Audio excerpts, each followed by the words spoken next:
Na na na na na na na na. Hey hey, goodbye. Hit the road, Jack, and don't you come back no more, no more, no more, no more. Hit the road, Jack, and don't you come back no more. What you say? Thank you to Need More Cowbell for letting me know about the story, and thank you to Tanker for posting it first. And yes, this is 100% true because it is being posted all over the news media. It's on the stock media. It's on the bank media. You can already see how it's affecting Hasbro stock. Just took a huge drop, but that's okay. It's 1 penny more than it was yesterday, but it's almost $60 down from where it was a year ago because Cythnia Williams, the woman that was headhunted from Microsoft to save Wizards of the Coast and bring it into the new digital universe, has resigned, stepped down, taken her toys, and left. The 26th day of this month will be her official last day. That's when they'll have the here's your cake. Thanks, Cythnia. By the way, it's a Friday, which is not a good thing. We'll get to that in a second. And then, yeah, she's gone. They have not announced if there will be a replacement, who it will be. Maybe it'll be Kyle. Kyle Brink would be the No. Maybe they'll rehire Mike Merles, and he could be the new CEO. You know, actually get somebody in Wizards of the Coast in charge of gaming who knows something about gaming. I don't know. It'll probably be another penny pusher because Chris Cox still wants to push forward his dream of Wizards of the Coast Dungeons and Dragons Digital. So yes, the CEO of Hasbro Gaming, the CEO of Wizards of the Coast, the woman in charge of Dungeons and Dragons, Magic the Gathering, and whatever else still Wizards of the Coast has control over, is gone. All the gaming gone. That position is officially empty. They are looking for a replacement. It could be somebody from internally. They could go out externally. They could headhunt somebody, but she's gone. And that's happening on a Friday, will be her last day, the 26th of this month. Why is that important? You notice I mentioned it a few times. Why is that important? Well, that's because on April 24th at 7 o'clock in the morning, Hasbro will be dropping its Q1 numbers. Q1 numbers. So that's when we find out how much money Hasbro made or lost since December, January. So Q1 numbers will be out. We will know exactly how much money Wizards of the Coast made or how much money Wizards of the Coast lost since the end of Q4. So since January, December, wherever you want to call it, wherever it officially starts. So that's the 24th. 2 days later is her official last day. That's a Friday. I guess that's so they can roll out the cake and have the goodbye party.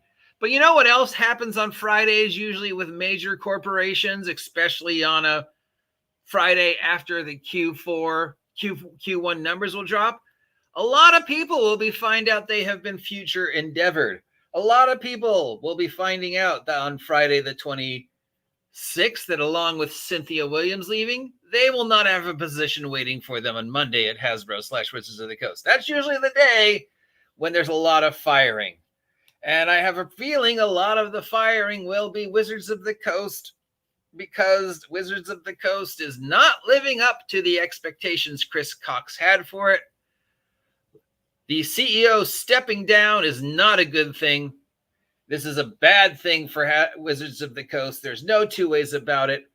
I dare the Scott Garrity Wizards of the Coast shills to come up with why this is a good thing. The only good thing that could come out of this is if they replace her with somebody who actually understands D&D, gaming, Wizards of the Coast, the fan base, how modern business practices work, anything. So, I mean, yeah, that could be a good thing because they could hire somebody better for the job. But other than that, it's a bad thing. Now, is it a bad thing for Hasbro? That's the bigger question. Well,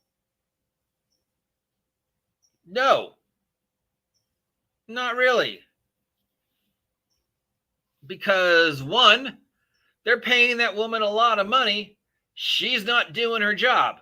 Let's get rid of her, hire somebody else who will do the exact same thing, but we can pay them less. Because if she was making $5 an hour, I can find somebody else who did the exact same thing and pay them $4 an hour, and they will jump on that job. And maybe, just maybe, that person I'm paying $4 an hour to will actually do a job better than her.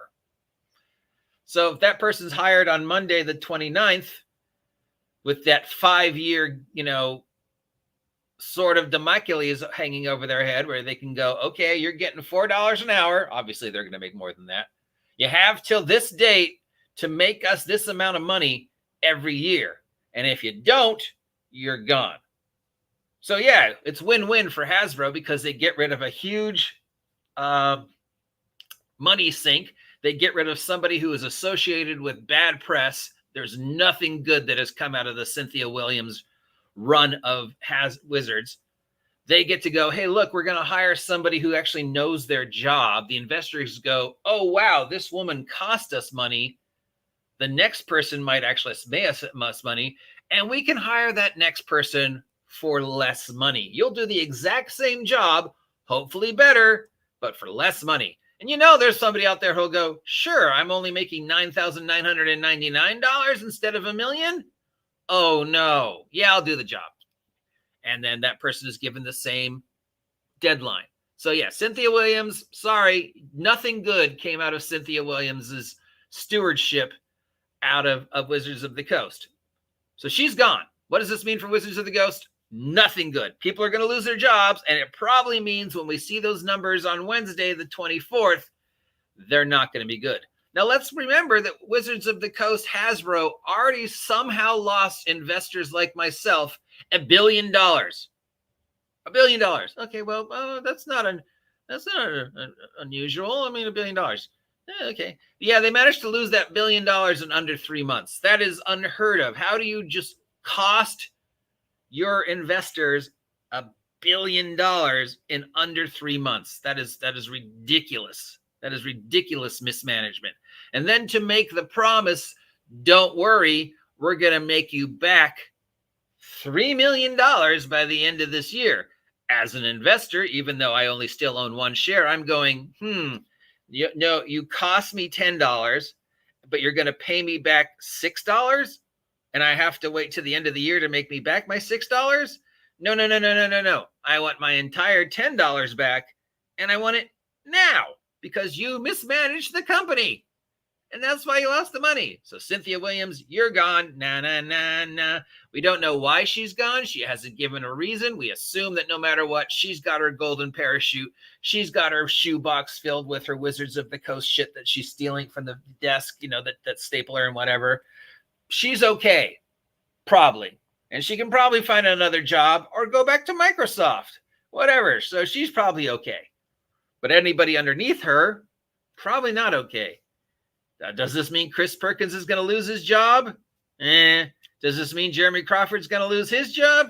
Does this mean Kyle Brink and Mackenzie are going to lose their jobs and all the other people we have learned to hate at Wizards because they do not understand the hobby, the product, or the fan base whatsoever? You know who is going to lose their jobs? The people who actually do their jobs. But yeah, I can assure you that with Cythnia, other people will be losing their jobs within the Hasbro structure. And I'm going to just toss this out there that when those numbers drop on Wednesday, the 24th, they're probably not going to be good because of Cythnia Williams is abandoning ship. So she could be that she got a better offer. It could be that she was headhunted. It could be that Hasbro's went, wait, you cost us more than you've made. We're getting rid of you because 1, we're spending a lot of money on you and you're not doing anything. 2, you're associated with all the bad press. The buck stops here. Cythnia is the top of the mountain. All that bad press Wizards of the Coast has earned over the past 2 years, that flows uphill to her. And at the end of the day, every stupid mistake Wizards of the Coast has made is her fault. She okayed it. Get rid of her. She's a bad press magnet. Bring in somebody else. Maybe we can get some good press. We can definitely pay them less. And who knows? Maybe they will actually know how to do their job. I mean, you can't do the job worse than Cythnia. All right, we got some things. Need more cowbell says, ding dong, the witch is dead. Na na na na na na na na. Hey, goodbye. Mar Hockman says I think the entire modern entertainment industry is dying. Well, I mean, as we understand, modern entertainment is definitely going through a bad chunk, but entertainment can't die. It just needs to regurgitate itself, refocus itself. This, just like it went from beta to VHS, just like it went from VHS to DVD, and in the end, it's like, who's going to get porn first? That's what's going to win. So yeah, just, the big business of entertainment needs to rethink itself. Jeffrey M. Denker says, yeah. Welcome, Jeff. If this is your first time visiting, please like, please share, please subscribe. Please check out my merch down below. Makes me glad. I'm building up a collection of the old stuff. Yes, get it while you can, while it's marked down. If you can get PDFs, great. If you can get PODs, even better. But if you have the old stuff, hold on to it. You think they will make the rollout deadline for 6E? Well, 5.5 or D&D 2024 is still on the blocks for the Player's Handbook coming out in September after Gen Con. Now, pretty much, I think we all know that the Player's Handbook is done and has been done for a while. So I think it'll be fine. I don't know how much money they're going to make. I doubt they'll make as much money as I think they're going to make, but I'm sure it's coming out within the time frame that it's scheduled to coming out. And then after that, we have the DM's guide in November, and then we have the Monster Manual in February of next year, which makes no fucking sense. Now, if you're regarding to the 2027 6EX that was on the calendar and is still on the calendar, will they be able to make that 5-year goal? I don't know. It doesn't look like it. Now, what is the 5-year goal that I'm talking about?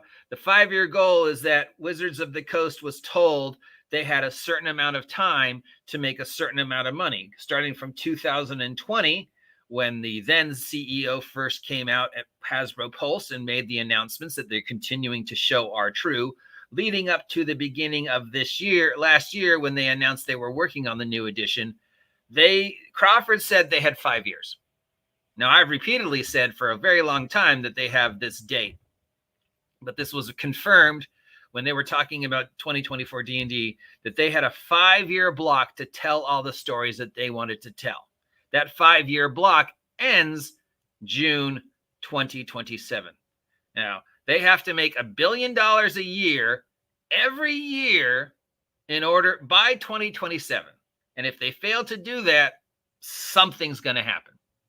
Something's going to happen. So the D&D 6X on the calendar, and that $1 billion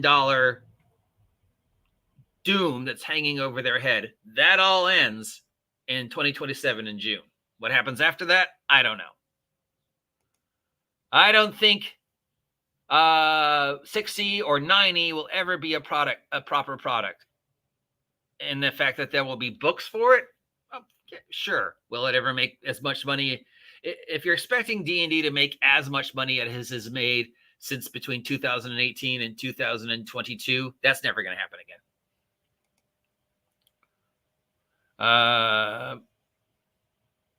He thinks the edition numbers are a little more than matchmaking gimmicks, and that it's pointless to try and actually use them as is. He thinks, I'm assuming you mean Garby. Howdy, folks. Her work was done, for there was no more company reputation left to burn. Yeah, I mean, you can't do it. You can't destroy it's already burnt. What are you going to do on next? And she's like, I'm going to piss on it.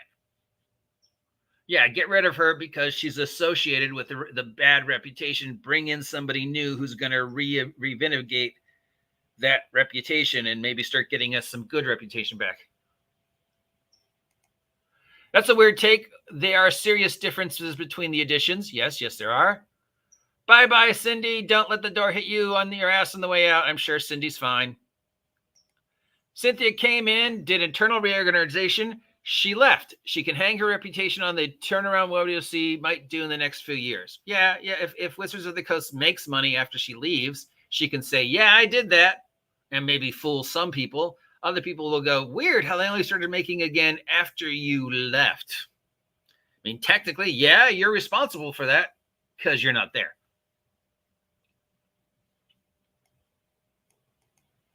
I like rules lawyers, takes half serious and half clickbait. Is that I guess that's a tuber. Cythnia or Loreen, which was the worst Williams? Some people argue they're the same person. Don't hire another Williams. NFW, they're making $1 billion every year. No fucking way they're making $1 billion every year. Well, considering they lost $1 billion in 3 months, yeah, I don't see them making $1 billion by the end of this year. But we'll find out on Wednesday. And then we have Rules Lawyer. Core point was just the edition numbers don't really track the rules changes. I don't know what Rules Lawyer is. I assume they're another YouTuber that does the same thing I do. I'll check them out. Garrity will find some way to spin this in a positive direction. Figures. Yeah, I mean, the only positive thing that could come out of this is that they will hire somebody better for the job who will work harder for less. That's yeah, technically it could be a positive thing. Let's get rid of the person who is now the scapegoat for everything negative and show the world we're starting over fresh with the new player's handbook. Everything that happened before that day, gone, it's done, it's the past. Here's brand new, shiny, sparkly person who's going to do the exact same job, maybe better, for less money. So yeah, you could probably find that video just by searching Rules Lawyer 9E. I will do that right after we end this. All right, so there's the numbers. There's the name. There's the thing. And if you're wondering how it's affecting the world, Hasbro stock has dropped. It is $55 less than what it was worth a year ago this day, and 1 penny less what it was worth yesterday. So if you have Hasbro stock and are looking to make money, let's see what happens after the 24th. Shall we? Because the stock's either going to drop or the stock's going to ride. How many editions? I was just trying to figure out how many editions of Dungeons and Dragons there's been. There's either 6, 9, 12, or 21. And does it really matter? There's the news. Cythnia Williams, CEO of Wizards of the Coast, the person who's responsible for every stupid choice Wizards of the Coast has made in the last couple of years, gone. Her last day is the 26th. Why is this important? Because the 24th is when the Q1 numbers are dropping. You can expect that based upon this news, they're probably not going to be good. And not only will the 26th be Cythnia Williams' last day, but I have a strong feeling that a lot of other people's last day will be the 26th as well. If you have any insight on this, let me know. If you want to talk more about this, let me know. Otherwise, that's it. What more can I say that I haven't already said? Thanks for dropping by. I see a few names I don't recognize, so please take this moment to like, share, subscribe, hit that notification button. Help me hit 2,000 subs by August 4th. And if you're looking to, invest in a gaming product, you could do worse than my gaming product. The entire Wretched Vigilantes line is 15% off this week on Lulu. Just go to Lulu and buy my merch. Help support the OGGM because he needs that money. Until next time, I'm the OGGN. If you want to talk about this again, let me know. Otherwise, I'm done. I need a drink of water. I'll talk to you later.